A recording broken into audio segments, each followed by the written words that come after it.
আজ independence day, তাই না? 78th independence day. কিন্তু আমরা কি সত্যি ইন্ডিপেন্ডেন্ট না ডিপেন্ডেন্ট?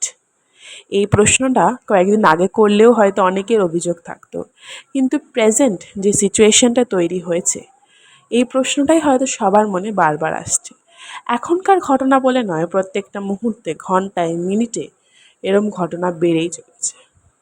এত খবর আসছে, আমি শুধু ভাবছি যে মেয়েটার উপর কতটা অত্যাচার করা হয়েছে, যে একটা ডেড বডিকেও ছাড়েনি। ওই যে গাঙ্গুবাইয়ের একটা সিন আছে না, যেখানে একজন মারা গেল, একটি মেয়ে মারা গেল, তারপর তার পা দুটো টাইট করে বেঁধে দিতে বললো যাতে বডিটাকে আর কেউ খারাপভাবে ইউজ না করতে পারে। সেই সিনটা বোধহয় দিন দিন আরও সত্যি হয়ে উঠছে। আবার এই প্রোটেস্টের মধ্যে কালকে দেখলাম 3.5 বছরের একটা মেয়েকে রেপ করা হয়েছে। একটি গলা কাটা অবস্থায় একটি মেয়েকে পাওয়া গেছে।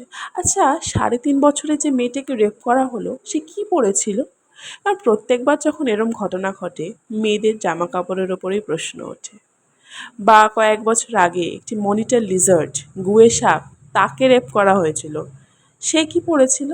মানুষ তো একটা পশুকেও ছাড়ে না, আর আমরা তো মেয়ে মানুষ, তাই না? মেয়ে মানুষ কি করবে? ঘরে থাকবে, রাস্তায় বেরোবে কেন? কাজই বা কেন করবে? এটাই তো সবার পুরুষরা তাই তো ভাবে, তাই না? সব পুরুষ না হলেও পুরুষরাই কিন্তু সবসময় এটা হয়। স্বাধীনতা দিবস না, যেখানে মেয়েরা নিজেদের কর্মস্থানে সুরক্ষিত নয়, স্বাধীনতা দিবস আবার কিসের জন্য আমরা পালন করি? এই মুহূর্তে দাঁড়িয়ে জাস্টিসটা পাওয়াটা খুব ইম্পর্ট্যান্ট। কারণ শুধু এটা একটা মেয়ের উপর ডিপেন্ডেন্ট নয়, এটা পুরো বিশ্ব জুড়ে প্রত্যেকটা নারীর উপর ডিপেন্ডেন্ট। আর ও যখন জাস্টিস পাবে, প্রত্যেকটা নারী একসাথে জাস্টিস পাবে, আর সেদিনই হবে আসল স্বাধীনতা।